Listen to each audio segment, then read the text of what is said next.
Hello, my name is Dr. Ralph Hughes. In this lecture, I discuss organizational behavior from an applied approach.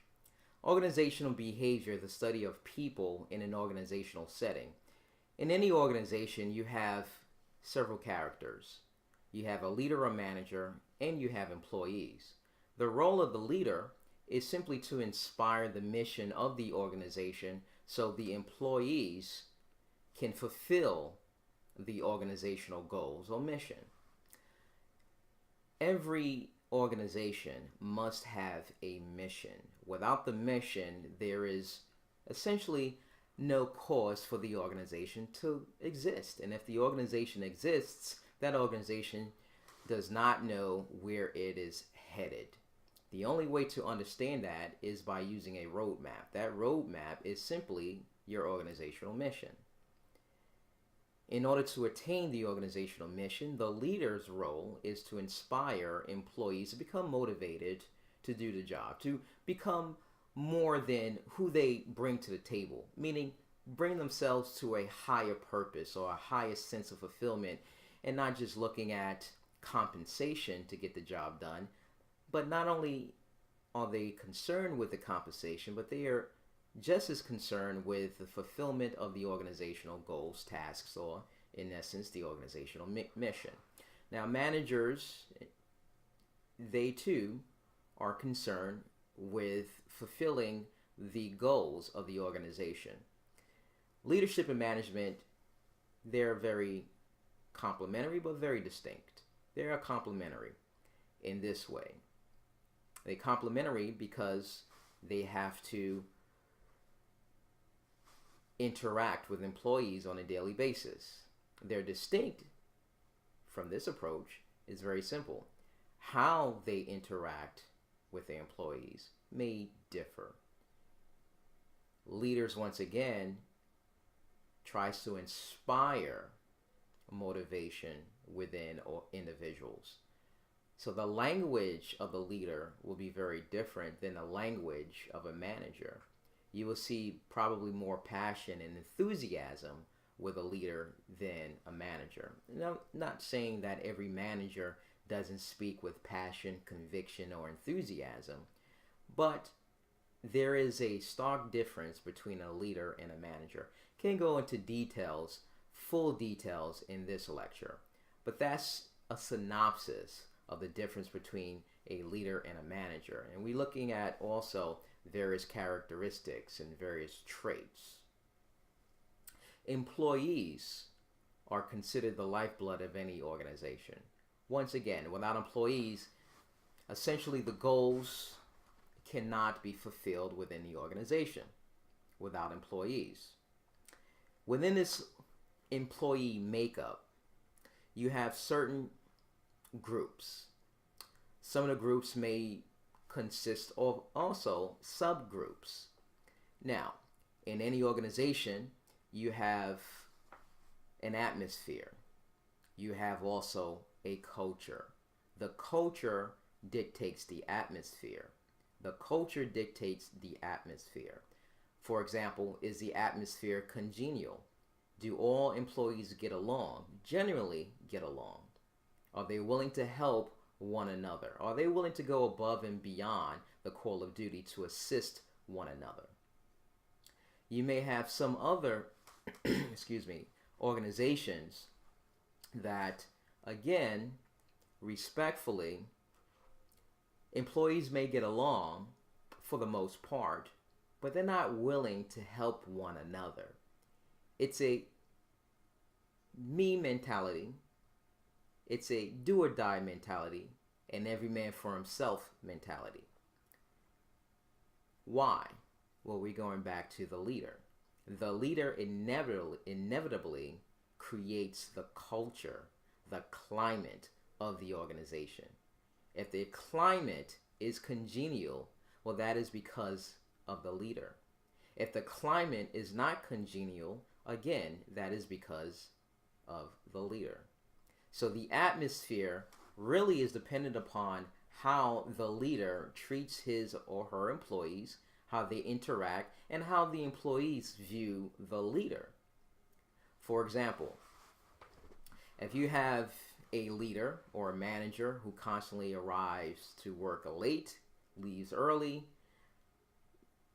doesn't concern him or herself about how they interact or communicate with their employees, well, then it's going to become part of that organizational makeup. It's going to become part of that organization in terms of how employees not only view their leader, but also view themselves and how they view how they should interact within that organization. And that's essentially what we're talking about here. And leaders must understand that, because organizational behavior truly is a science. It really is a science. It's based on 3 scientific principles, such as psychology, sociology, and anthropology. Leadership is a science from those 3 approaches. Sociology really refers to an individual and how the individual interacts with other people, how the individual views him or herself. Anthropology and sociology really refers to group settings and how the group interact and how the group completes organizational tasks.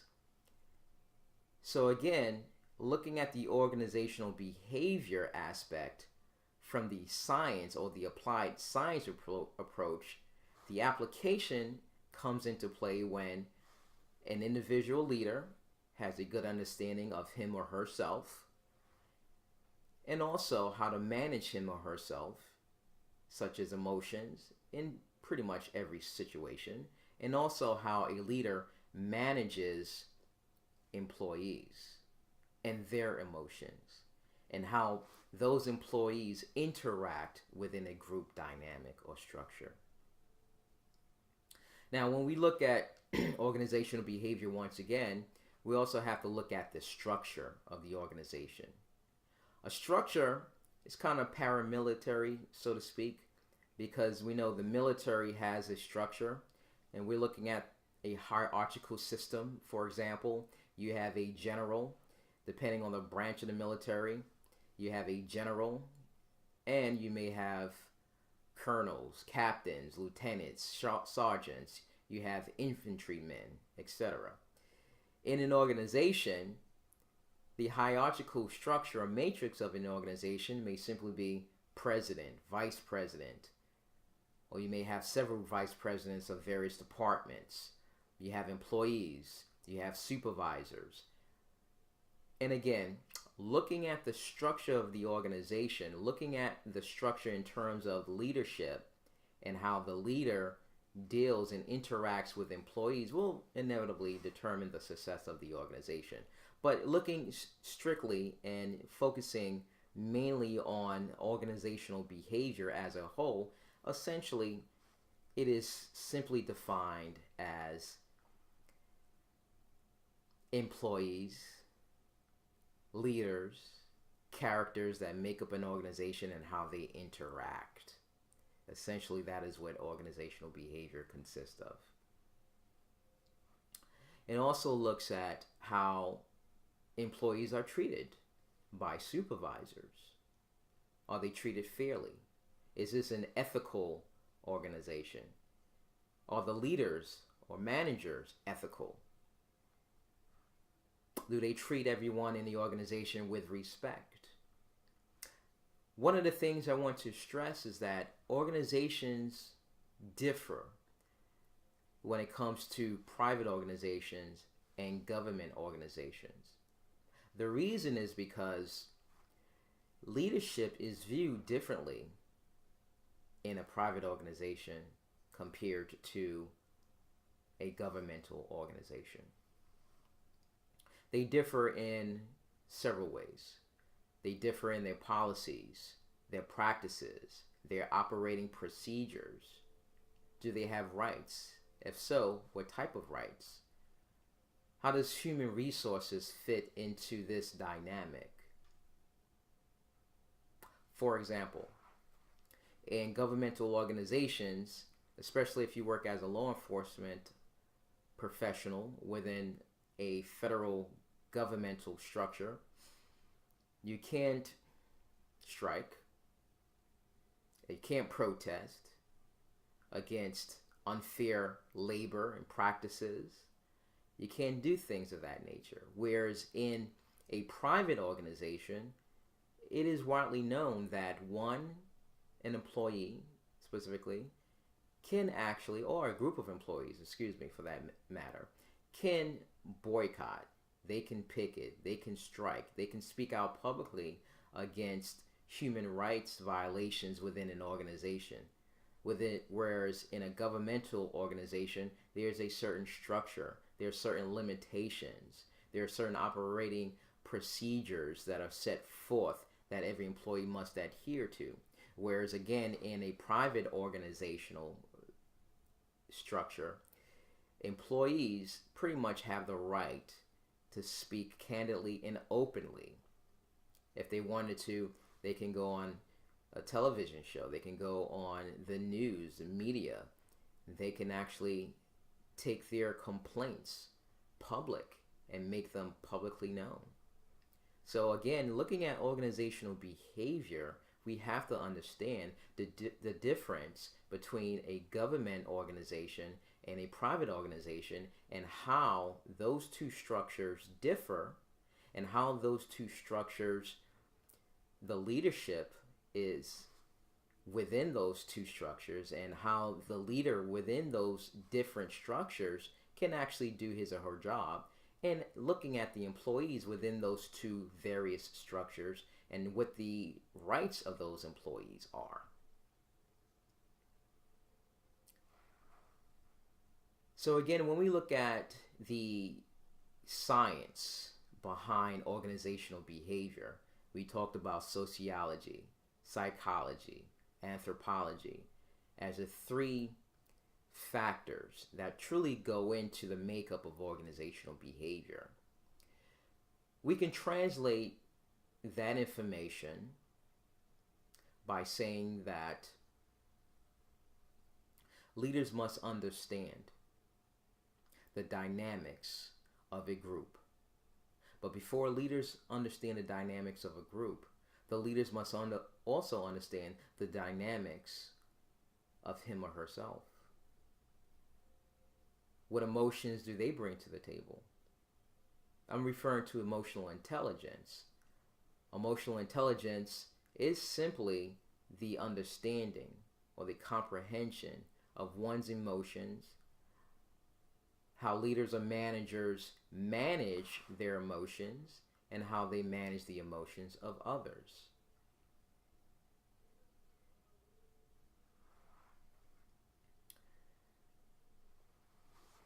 What is the importance of organizational behavior? Well, it is truly to understand performance and to enhance it.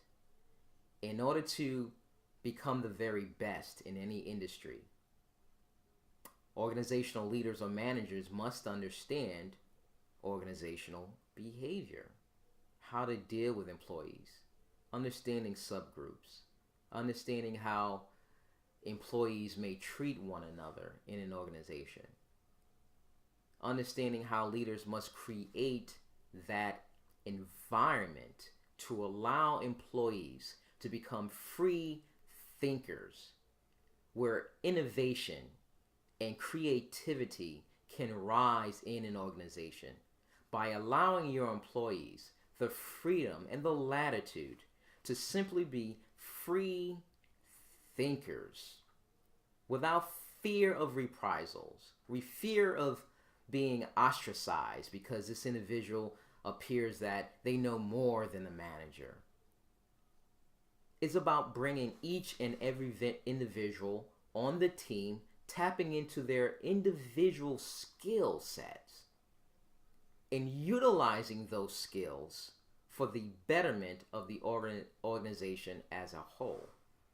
That, in essence, empowers employees.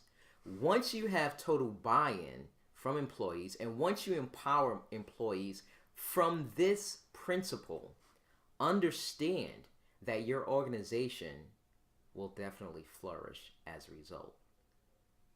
To surmise, organizational behavior is simply the study of people in an organizational setting, such as a leader or a manager, as well as employees. There is also a difference between governmental organizations and private organizations and the organizational behavior within those two constructs.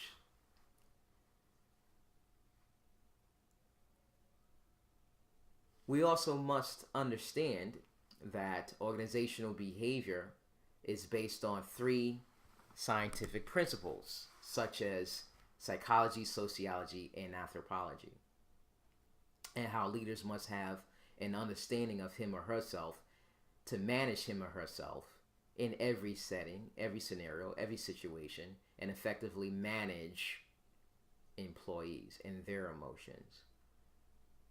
Having an understanding of organizational behavior simply enhances the organization and how they do business on a daily basis.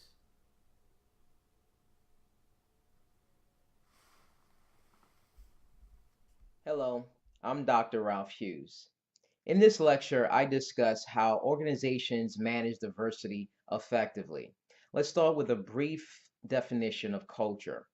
Culture is described as a group's shared set of beliefs and values. Why is this important for the organizational leader or manager? Well, the leader must be sensitive to the different backgrounds of their employees. The reason they have to be sensitive to the various backgrounds of their employees is because, from a fundamental basis, you don't want to offend anyone from a different culture. One thing that may be accepted in one group or one culture may not be accepted in another culture. That is also indicative not only with the tone of our voice, it's how we interact with people, and also is indicative with our hand gestures and our body language. Understand that people from different cultures also view supervisors very different. They look at supervisors as having a lot of power, and employees have essentially no power. Because of that, employees may be afraid to speak up for what they believe in an organization. They may be afraid to talk to the supervisor to try to explain a situation or even to get clarification, because this may be construed as the employee somehow is inferior and doesn't understand how to do the job. So this is what's going through some of the employees' minds when you look at employees from various cultures. So it's very important that organizations understand that people from different cultures and backgrounds, they look at the organizational makeup differently. They look at how people interact in organizations differently, and they also look at how supervisors are considered to be the most powerful in an organization. So, organizations must truly understand the backgrounds and the culture of each and every one of their employee. And it is incumbent upon the leader to really speak to each and every employee from the perspective of, I understand where you're from. I understand that you may view how we operate in this organization very differently than how you are accustomed to. But keep in mind that it is okay. It is truly okay to voice your opinion, to have an opinion, to talk to us openly and candidly. Most employees are not afforded an opportunity to speak like that, even in the Western culture. So that's why it's important for employees to be able to understand also that when you work in a Western type atmosphere in relation to the organization that is okay that you can speak up. It is okay to have a conversation with your supervisor. And that's why it's also important on the flip side of that for leaders to understand that they too must be in a position, they are truly in a position, I should say, to really tap into the skills of each employee. In order to tap into the skills of each and every employee, the leader must be able to communicate with each and every employee openly and freely. So the only way to do that is simply by having a conversation with employees and letting employees know that it is okay. You can speak to me, you can speak openly, we can share ideas, we can share beliefs. We can do that. It's accepted, is an accepted practice within this organization because employees from other organizations, I'm sorry, employees from other countries look at, okay, I have my orders, I know what to do, now I have to carry out my task. If I have a question, I am in no position to question authority. Well, the leader has to create that atmosphere and that culture, that organizational culture for employees to feel open to do that, especially when it comes to employees from different countries. And this also takes into account employees' customs and the traditions.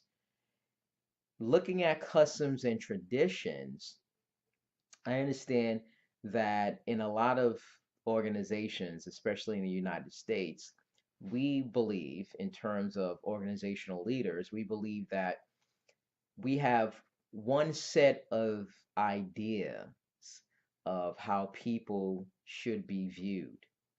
For example, I've worked in some organizations where you had to adhere to a strict policy and standard in terms of grooming, meaning that your hair had to be cut short. You couldn't have any facial hair. If you had facial hair, it had to be trimmed, etc. Now, how does this correlate to individuals from different countries, such as India? What happens if you have an individual with a different religious practice or background, such as what if the person is Muslim and they have certain regalia that they want to wear to work? Instead of wearing a suit, is it okay for them to wear a robe? And if it's not okay for them to wear a robe and they in fact wear a suit, can they at least wear their head garb? Those are some of the things that you have to look at. I also worked in an organization where you had an individual that was from Jamaica, originally from Jamaica, and he had dreadlocks. Dreadlocks are long braided type hair, so to speak, and it looks pretty matted and it's for the most part it's long, and primarily people from Jamaica, they have this dreadlock hair. And a lot of employees in this one particular organization that I worked at uh, talked negatively about this Jamaican employee with dreadlocked hair, and also the leadership went to this individual and said, "Yeah, you have to cut those off. It just doesn't look appropriate. It just doesn't look professional." And I looked at that situation as being an infringement upon that individual's inalienable rights for freedom of religion. Because dreadlocks, for people who actually wear dreadlocks in their hair, they're called Rastafarian. Rastafarian is a recognized religion in the United States. It is recognized. So Rastafarians, they have dreadlock hair. That's part of their religion. It's no different than having a Jewish person wearing yarmulke. It's no different than having a Muslim person wearing um, the the the hat that they normally wear, and the name, the technical name escapes me right now, but it's no different than that. So the dreadlocked here is in fact uh, indicative of Rastafarian. And so if the leader understood that, and the leader was aware in that organization, that he was in fact infringing upon this employee's right to have dreadlocked hair because he had the freedom of religion, then that was a problem. He would have known that that was a problem, and that could have been a human resources issue. Luckily enough, the employee, because he was happy to be hired for this particular organization, he was happy to be there. He just obliged. He cut off his dreadlocked hair. But understand that the Rastafarian religion, they believe that they have power in their hair. It's like Samson from the Bible. If you cut off your hair, you lose your power. If you cut off your dreadlocks, you lose your power. So for them, again, who are we to say that your religion is false? Your religion, I believe in that. It doesn't matter. Everyone is entitled to believe in what they believe in. It is important to me as a leader to make sure that I'm not infringing upon anyone's right in terms of my employees or employees in general being able to practice their religion freely within the organization. Of course, one of the other aspects that leaders must understand is that looking at diversity can be a great thing for the organization, because you have employees from different parts of the world that adds their perspective to the mix. So you get a different, fresh perspective on how work is done, how they view different things. So you're constantly learning. And when you constantly learn, you are constantly evolving. If you're constantly evolving, the organization can only flourish in that respect. The other thing, too, is when you have employees from various cultures working for the organization, we can look at the clothes that they wear, the God, the ethics that they bring to the table, even the food, the music, the traditions, everything is different in organizations. In order to make sure that you appreciate diversity, truly appreciate diversity, what happens is if you have bonding sessions or events with your employees where they can wear their different regalia, where they can bring different types of music and different types of food, then what that says to employees is that this organization values diversity. This organization understands diversity, and we love you as an employees. We love you. We want you to continue to work here. We believe in you, and by doing that and by showing that, you empower employees as well. And you create that environment where employees feel that they have a voice, that they can speak freely in the organization. In order for this to take effect, the organization must be willing to change. They must be willing to change themselves and understand that diversity is a winning strategy for organizations. It is only a winning strategy for organizations.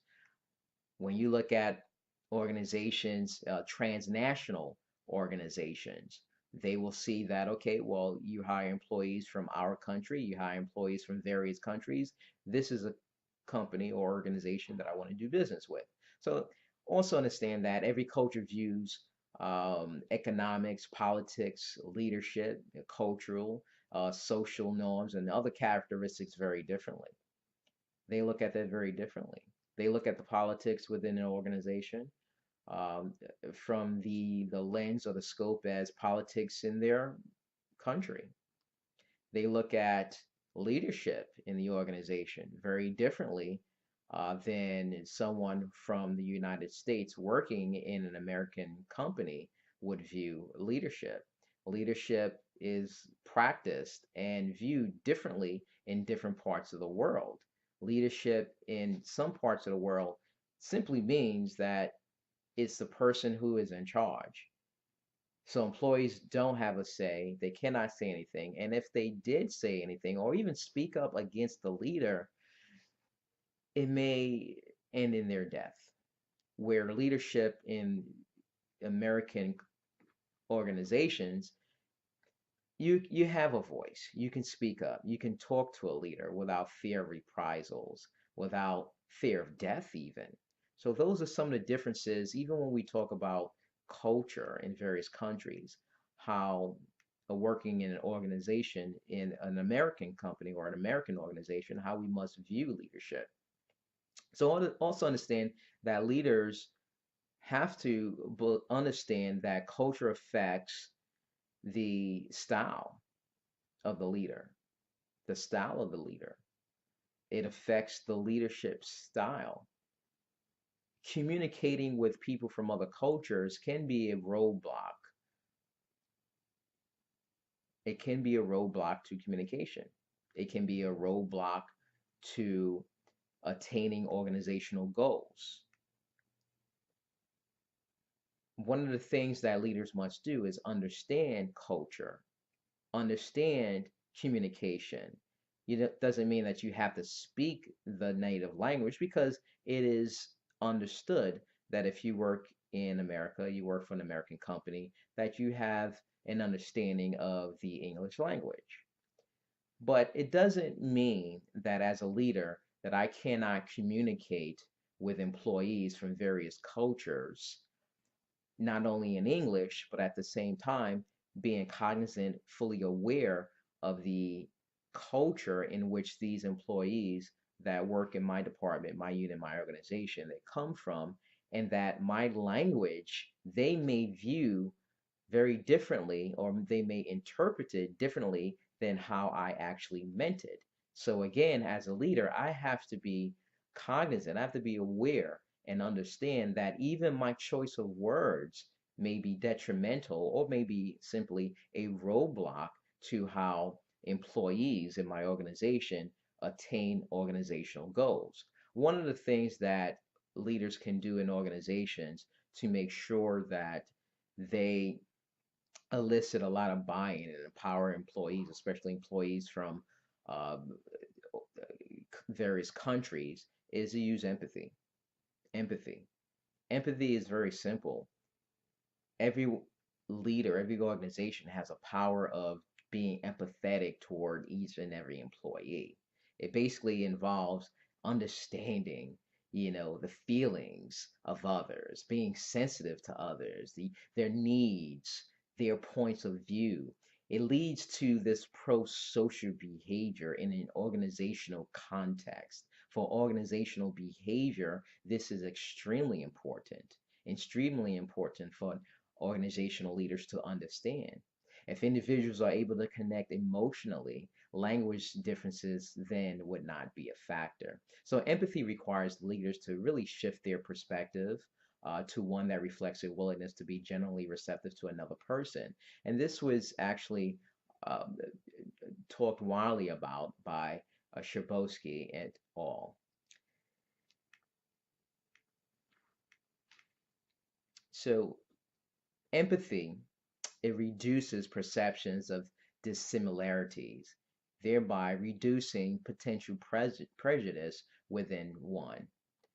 So it is one of the most important traits of a leader to be very empathetic.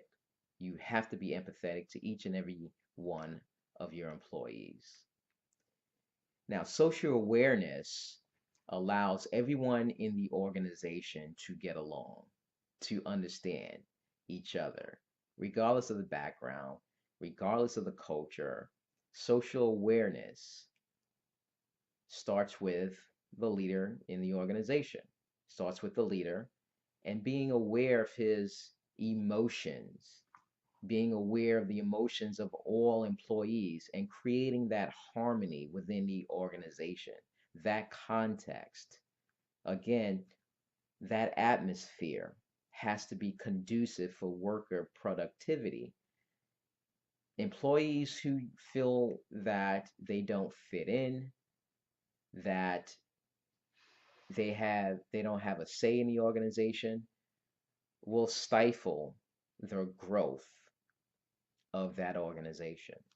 So it is very important for leaders in organizations to create that environment where each and every employee, regardless of where they're from, to feel included. That sense of inclusiveness is very important. By doing that and showing empathy to employees, respecting employees' cultures and their beliefs, they will have a better chance on becoming an effective organization. And how you manage that program will determine the success of the organization.